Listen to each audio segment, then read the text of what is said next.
بہت شکریہ جناب ڈپٹی اسپیکر صاحب. بسم اللہ الرحمن الرحیم. اللہم صلی علی محمد وعلی آلہ وصحبہ وسلم. کچھ اشعار ہیں میرے ٹوٹے پوٹے، سیاسی تحریکوں کا حصہ بن کے کچھ نہ کچھ ذہن میں آ ہی جاتا ہے، خاص کر جب آپ جیل کاٹ کے نکلتے ہیں. یہ جمہوریت کا بازار ہے صاحب، یہ جمہوریت کا بازار ہے صاحب. یہاں ضمیر بکتے ہیں، یہاں اصول بکتے ہیں. جو نہ بکے یہاں ضرور بکتے ہیں. یہاں سودا ایمان ہوتا ہے، سرعام ہوتا ہے، سر بازار ہوتا ہے. جناب ڈپٹی اسپیکر صاحب، ہم اس وقت جس ایوان میں موجود ہیں اس کا کام ہی آئین سازی ہے. We are called legislators. ہم آئین ساز، قانون ساز یہاں پہ بیٹھے ہیں. ہم اس قابل نہیں ہیں، لیکن اللہ تعالیٰ نے، آپ کی توجہ چاہیے مجھے، اللہ تعالیٰ نے 25 کروڑ عوام کی طاقت اور اپنی برکت سے ہم میں استطاعت دی ہے کہ ہم اپنی ذات سے نکل کے اس سبز ہلالی پرچم اور اس بابائے قوم کی فرمودات کی روشنی میں اس ملک کو ملک بنا سکیں، جس کے لیے برصغیر پاک و ہند کی گلی گلی کوچے کوچے یہ نعرہ لگتا تھا کہ بٹ کے رہے گا ہندوستان اور بن کے رہے گا پاکستان. اور پاکستان کا مطلب کیا؟ لا الہ الا اللہ. تو لا الہ الا اللہ کا کیا مطلب ہے؟ جناب ڈپٹی اسپیکر صاحب، آئین کی یہ کتابیں جو ہیں یہ پاکستان چلانے کے لیے ایک مقدس ڈاکیومنٹ ضرور ہے، لیکن صرف ایک کتاب میں تبدیلی نہیں ہو سکتی، وہ قرآن عظیم الشان ہے. اس کے علاوہ ہم نے کبھی بھی یہ نہیں کہا کہ آئین میں تبدیلی نہیں ہو سکتی، قانون سازی نہیں ہو سکتی، because constitution is a living document. آئین میں تبدیلیاں ہوتی رہیں گی، اس کے ہم خوبصورت سے خوبصورت اور مؤثر سے مؤثر تر بناتے رہیں گے. لیکن جناب ڈپٹی اسپیکر صاحب، آئین کی یہ کتابیں ہماری کسی بہن کے سر کے دوپٹے سے زیادہ قیمتی نہیں ہے. میں اپریشیٹ کرتا ہوں ملتان سے ہمارے ایک بھائی ایم این اے صاحب، گیلانی صاحب کے برخوردار موسیٰ بھائی تھے شاید کل، انہوں نے سپورٹ کی وہ بات کہ اگر، اور میں آج اس ایوان کے سامنے یہ بات رکھتا ہوں کہ اگر خواتین کو اٹھا کے، خواتین کو اغوا کر کے بچوں کے سینوں سے پلاسوں کے ذریعے گوشت نوچ کے اور ان کی آوازیں ان کی ماں کو سنا کے آپ نے قانون سازی کرنی ہے، شرم کا مقام ہوگا. جناب ڈپٹی اسپیکر صاحب، میں نہیں چاہتا تھا میں نام لوں، لیکن تاریخ کی درستگی کے لیے ضروری ہے. گھر کے سامنے سابق وزیر خارجہ جناب شاہ محمود قریشی صاحب کی بہو، ہماری بہن، میرے چھوٹے بھائی زین قریشی کی گھریلو خاتون وائف کو جب نقاب پوشوں نے اغوا کیا، میرے بھائیوں، میرے دوستوں، آپ اگر اس بات پہ سٹینڈ لے لیتے جب اس ایوان میں آپ کے اور میرے 10 بھائیوں کو اٹھا کے لے گئے رات کو، آج تک 9 ستمبر کی رات تھی وہ، آج ہم 18 اکتوبر کو رو رہے ہیں. جناب سابق وزیر اعظم صاحب، راجہ صاحب، بے نظیر صاحبہ کی شہادت صرف آپ کا نقصان نہیں، ہم سب پوری قوم کا نقصان تھا. لیکن آج جب ہم بے نظیر کی شہادت کی بات کرتے ہیں، آپ مجھے بتائیے اس ایوان کے اندر سے جب آپ کے ایم این ایز کو نقاب پوش اٹھا کے لے گئے تو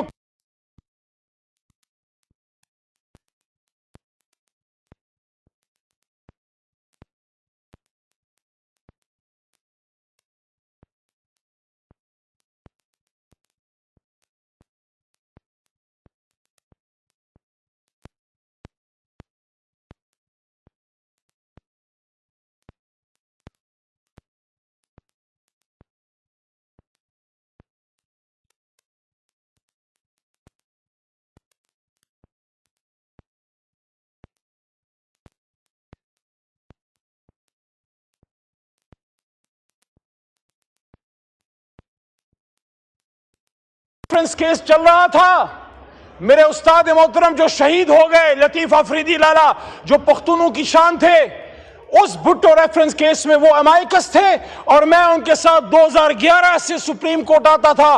بھٹو صاحب کے اس کیس میں میں ان کے ساتھ وہاں سپریم کورٹ میں آتا تھا. ہمارے سامنے وہ کیس چلا لیکن پھر نہیں پورا ہو سکا.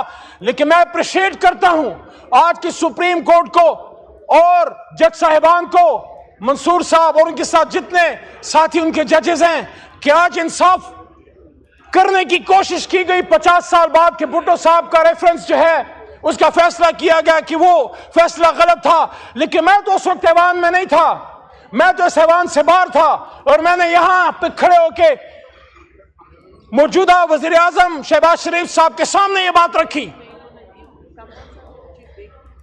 کہ جب سابق وزیر اعظم جناب عمران خان صاحب پہ جانی حملہ وزیر آباد میں ہوا, آپ کا سیاسی اختلاف ہوگا, لیکن کیا آپ کا فرض نہیں تھا بطور وزیر اعظم پاکستان کہ بہت ہو گیا, لیاقت علی خان صاحب, بھٹو صاحب, بے نظیر صاحبہ اور بہت سے, ہم یہ نہیں ہونے دیں گے اور وزیر اعظم کو شہید نہیں ہونے دیں گے. عمران خان تو گولی کھا کے, آپ نے کہا کہ 18 اکتوبر کو آپ کے کارکن بے نظیر صاحبہ کے ٹرک پہ وہ گئے اور انہوں نے کوشش کی کہ اپنے لیڈر کو بچا سکیں. ان لوگوں کا بھی پتہ کریں جو بے نظیر صاحبہ کو تڑپتا ہوا چھوڑ کے کہیں اور نکل گئے. لیکن اسی طرح جب وزیر آباد میں عمران خان صاحب پہ حملہ ہوا, ہمارے کارکن بھی لپ کے اس کنٹینر کی طرف, اور وہ مرد بحران جب باہر نکلا تو اس نے اسی طرح ہاتھ اٹھایا ہوا تھا, بدن پہ گولیاں کھا کے. عمران خان ڈرا نہیں تھا, جھکا نہیں تھا, خون نکل رہا تھا بدن سے, لیکن ہاتھ مکہ بلند تھا اسلام کے دشمنوں, پاکستان کے دشمنوں کے خلاف, آپ کے خلاف نہیں. یہاں پہ میرا ایک چھوٹا بھائی ہے, اس نے کل فلسطین کے حوالے سے عمران خان صاحب کے بارے میں بات کی. جناب ڈپٹی اسپیکر صاحب, وہ اس وقت ایوان کا حصہ نہیں تھے جب یہاں ہم نے 2 OIC کانفرنسز کی. یہاں پہ شنگھائی کوآپریشن آرگنائزیشن کا اجلاس ہوا, کامیاب ہوا. یہ کامیابی صرف آپ کی نہیں, ہماری بھی ہے. یہ کامیابی ریاست پاکستان, حکومت پاکستان, عوام پاکستان کی ہے. اسی لیے ہم نے 15 اکتوبر کا اپنا احتجاج مؤخر کیا کہ کوئی یہ نہ کہے باہر کے آنے والے مہمان کہ یہ تو آپس میں مشترک گریبان ہیں, یہ ہمارے ساتھ کیا تعاون کریں گے. لیکن ہم وہ بیان نہیں بھولے جناب, جب سابق وزیر خارجہ بلاول صاحب جب اس اپوزیشن میں تھے, اور جب یہی صورتحال تھی اپوزیشن اور حکومت کے بیچ میں, اور انہوں نے یہ بات کی. ہمیں بڑا لوگ کہتے ہیں SCO پہ آپ احتجاج کی بات کرتے تھے. بلاول صاحب آن ریکارڈ ہے جب انہوں نے کہا تھا کہ ہم اسی ایوان میں بیٹھیں گے اور ہم دیکھتے ہیں کہ ہاں وہ ایسی کیسے ہوتی ہے. لیکن ہم نے سمجھا, ہم نے اس کو درگزر کیا, یا ہم نے اس کو نظر انداز کیا کہ جذبات میں ایک بات کی ایک نوجوان لیڈر نے. لیکن آج جب میرے سابق وزیر اعظم, میرے لیڈر پہ بات ہوتی ہے, اس کے فلسطین کا سے کمٹمنٹ پہ بات ہوتی ہے, تو اسی ایوان میں سابق وزیر اعظم عمران خان نے یہاں پہ تقریر کرتے ہوئے, جب امت مسلمہ کی لیڈرشپ یہاں پہ بیٹھی ہوئی تھی, انہوں نے کہا, امت مسلمہ کی مردہ لیڈرشپ کو کہا کہ آؤ کھڑے ہو جاؤ, آؤ ایک اسلامک بلاک بناتے ہیں فلسطین کے لیے, کشمیر کے لیے اور امت مسلمہ کے لیے. کہاں تھے آپ جو آج سوال کرتے ہیں؟ اور اس وقت آپ کہاں تھے جب یہ آدمی جس کو آپ نے 450 450 دنوں سے جیل میں ڈالا ہے, جس سے آپ ہمیں ملاقات نہیں کرنے دیتے, پورا نظام ایک شخص کی ایک سٹیٹمنٹ سے ڈرا ہوا ہے, پورا نظام ایک شخص کی طرف دیکھ رہا ہے کہ عمران خان کیا کہے گا.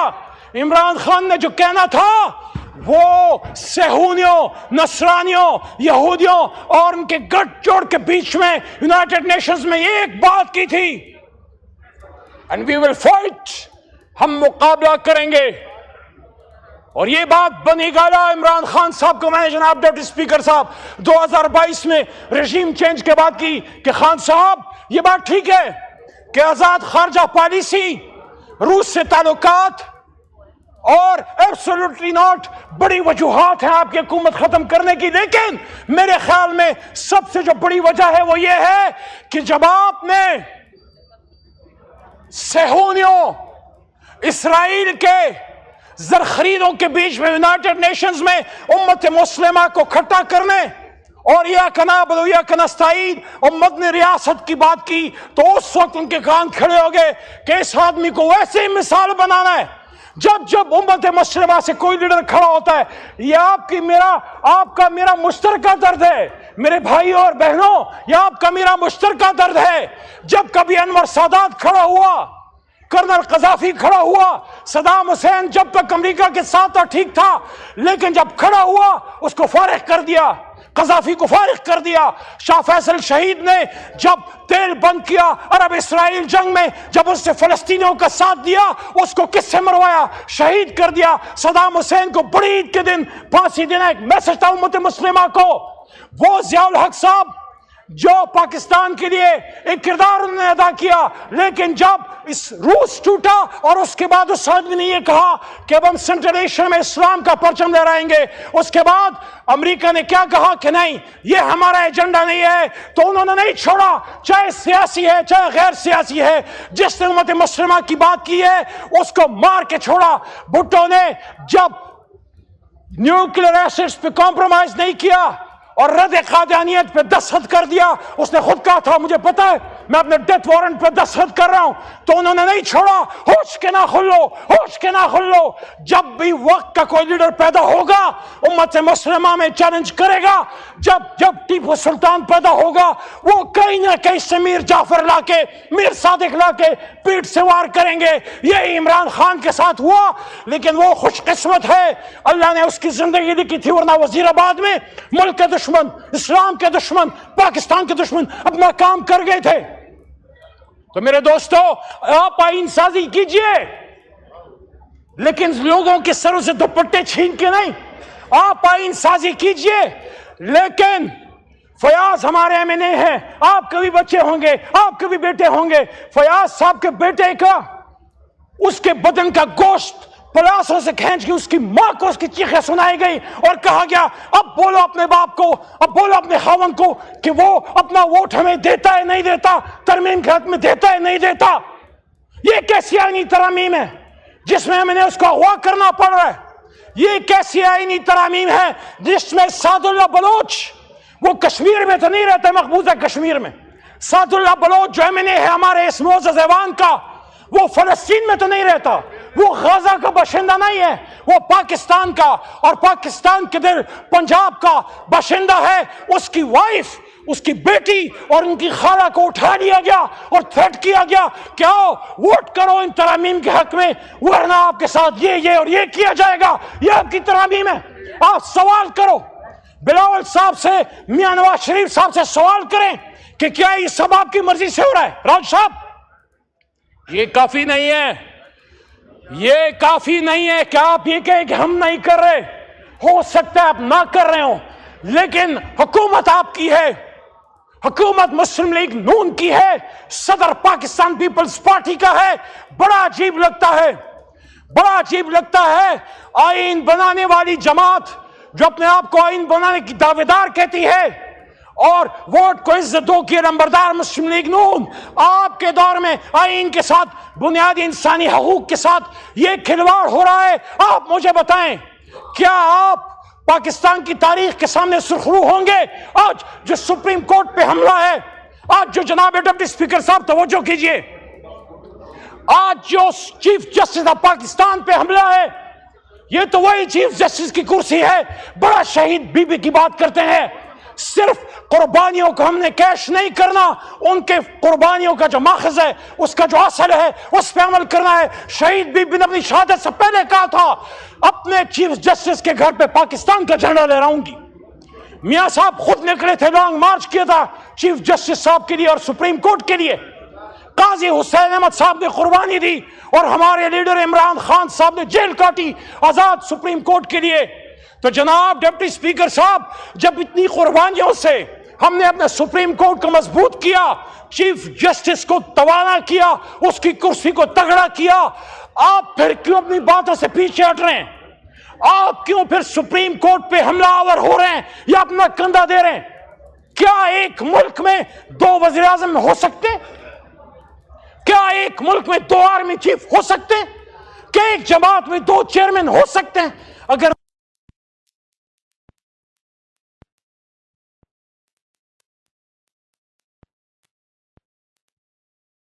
صدر ایک ہوتا ہے, وزیر اعظم ایک ہوتا ہے, آرمی چیف ایک ہوتا ہے, تو پھر چیف جسٹس دو کیوں؟ آپ کو ایسی سپریم کورٹ کیوں چاہیے جو آپ کے سامنے لیٹ جائے؟ آپ کو ایسا قاضی قضات کیوں چاہیے جو آپ کے سامنے ہاتھ جوڑ کے کھڑا ہو؟ آپ اپنی آئینی ترامیم تو پڑھیے. میں خود اس پارلیمنٹری کمیٹی کا ممبر ہوں, 2018 سے ممبر ہوں. اس میں 8 ممبران ہیں, 4 حکومت کے, 4 اپوزیشن کے.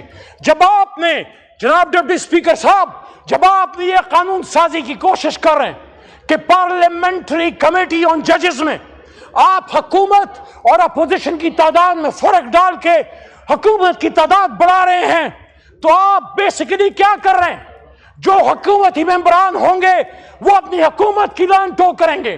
آپ بیسیکلی چیف جسٹس کو ملک کے وزیر اعظم چاہے وہ کوئی بھی ہو اس کے آگے سبسروینٹ کر رہے ہیں.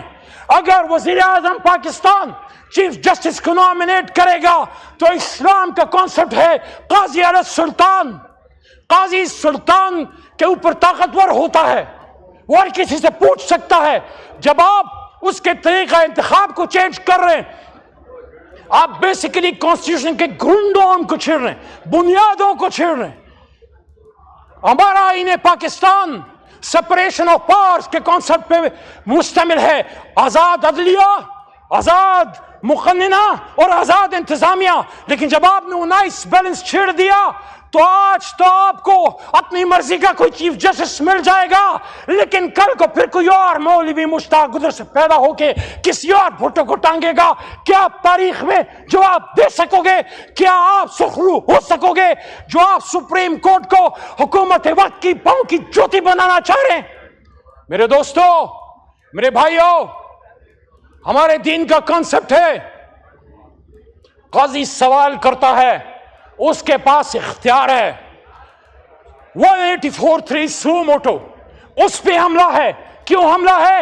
کیونکہ 8 فروری کے الیکشن میں جو ڈاکہ پڑا اس پہ ہماری پٹیشن سپریم کورٹ میں موجود ہے, اور اس کو 184(3) کے تحت چیف جسٹس جو بھی آتا ہے اٹھا سکتا ہے. آپ چاہتے ہیں کہ جو بھی نیا چیف جسٹس آتا ہے اس کے آنے سے پہلے یہ اختیار لے لو, اور چیف جسٹس کے اپوائنٹمنٹ کا اختیار چیف جسٹس آف پاکستان کا وزیر اعظم پاکستان کو دے دو, اور ساتھ میں آئینی کورٹ. کون سی آئینی کورٹ؟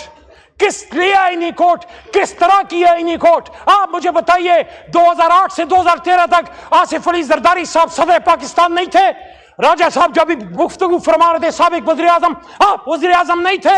اس کے بعد میاں صاحب 13 سے 18 تک وزیر اعظم نہیں تھے. بیچ میں شاہد خاقان صاحب آ گئے, اور اس کے بعد 16 مہینے پھر آپ اکٹھے تھے. شہباز شریف صاحب وزیر اعظم, بلاول صاحب ان کے ساتھ وزیر خارجہ. تب تو آپ کو آئینی ترامیم کا دورہ نہیں پڑا, تب تو آپ کو بے نظیر بھٹو صاحبہ سے اپنی کمٹمنٹ یاد نہیں آئی, تب تو آپ کو بھٹو صاحب کی قربانی یاد نہیں آئی کہ ایک جج نے ان کے ساتھ کیا کیا. اور جس جج نے آپ کو انصاف دیا, اتنی تو محسن کش نہ بنے, اتنی تو رواداری, اتنی تو حیا رکھیں کہ جو شخص 50 سال بعد آپ کو انصاف دے گیا, آپ اس کے انصاف سے اتنا ڈرتے ہیں. کیوں؟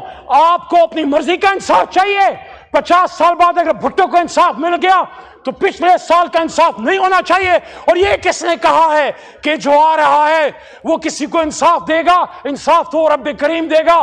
میں آپ سے یہ کہہ رہا ہوں, خدا را آپ آئینی ترامیم لائیے, ہم اس کے لیے بات کرنے کے لیے تیار ہیں, لیکن اس ایوان میں لائیے, اندھیر کمروں میں نہیں, کسی کی مرضی منشا پہ نہیں. رات کے 1-2 بجے جب اس حکومت کا برائے نام لا منسٹر میڈیا کے سامنے یہ کہتا ہے کہ مجھے تو مسودہ مل گیا, آپ مجھے بتائیے مسودہ, آغا صاحب مسودہ کہاں سے آیا؟ میری معلومات کے مطابق, میں بھی ایک چھوٹا موٹا منسٹر رہا ہوں اس حکومتوں میں, میری معلومات کے مطابق لا منسٹر جب قانون بناتا ہے وہ کیبنٹ کی اپروول سے, وزیر اعظم کی منشا سے اس کی لا ڈویژن بناتی ہے. لا منسٹر کو کبھی یہ نہیں کہنا پڑتا کہ مجھے مسودہ مل گیا. کہاں سے ملا مسودہ؟ کس نے بنایا مسودہ؟ کس نے بھیجا مسودہ؟ کس لیے بھیجا مسودہ؟ میں پیپلز پارٹی پہ میرا بڑا سوال ہے, کیونکہ جس سے توقع ہوتی ہے اسی سے سوال ہوتا ہے. آپ کہتے ہیں ہم نے آئین پاکستان بنایا, بلاول صاحب آج نہیں ہے, ورنہ میں محترم بلاول صاحب سے پوچھتا کہ اور تو کوئی کرے تو کرے. آپ کی جماعت بھٹو صاحب کی جماعت کیسے آرٹیکل 8 میں چینج کر سکتی ہے؟ فنڈامنٹل رائٹس کو کیسے آپ چینج کر سکتے ہیں؟ ملٹری کورٹس کے حق میں کیسے آپ بات کر سکتے ہیں؟ بنیادی انسانی حقوق میں آپ چینج کیسے کر سکتے ہیں؟ میرے بھائیوں اور دوستو، قرآن میں اللہ فرماتے وَأَمْرُهُمْ شُورَىٰ بَيْنَهُمْ، اور مومنین کو جب کوئی مسئلہ ہوتا ہے تو آپس میں شورا کرتے ہیں. یہ شورا کو شورائیت کا اختیار دو. جو اختیار نہیں دے رہا چھینو اپنا اختیار.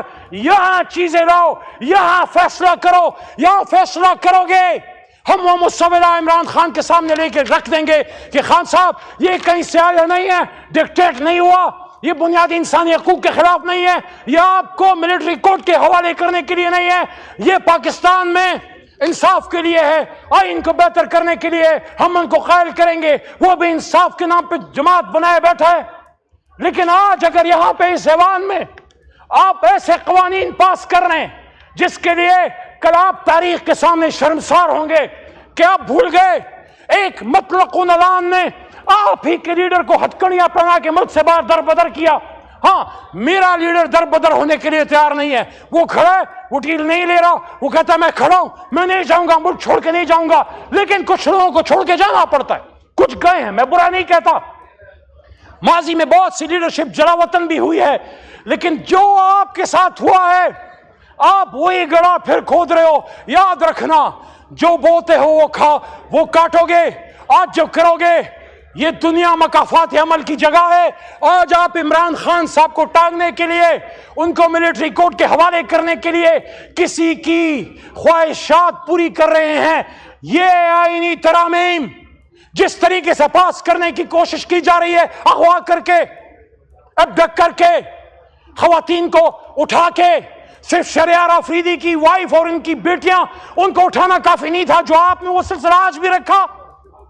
اگر آپ اس طریقے سے کریں گے تو میں بصد احترام کہوں گا جناب ڈپٹی اسپیکر صاحب کہ یہ آئینی ترامیم نہیں، یہ غیر آئینی ترامیم ہے. یہ غیر آئینی ترامیم ہے. آپ کھڑے ہو جائیں اور ڈیمانڈ کریں، کیا وہ بات کرتے ہیں، لیکن یا ہم سے بات کر لو یا ہم سے لڑ لو. یہ کیسے ہو سکتا ہے کہ دن کی روشنی میں تو اسپیشل کمیٹی بیٹھے، وہ عمر ایوب، صاحبزادہ حامد رضا، بیرسٹر گوہر یا عامر ڈوگر سے بات کرے اور رات کی تاریکی میں آپ ہماری ماں بہنیں اٹھا لیں. یاد رکھنا عزت سے اوپر کوئی چیز نہیں ہے. عزت پہ حرف آئے گی تو پھر آئین قانون پیچھے رہ جائے گا. اس ملک میں بہت برا حال خدا نخواستہ ہو جائے گا. آپ دیکھ لیں بلوچستان میں کیا ہو رہا ہے، آپ دیکھ لیں فاٹا ٹرائبل بیلٹ میں کیا ہو رہا ہے.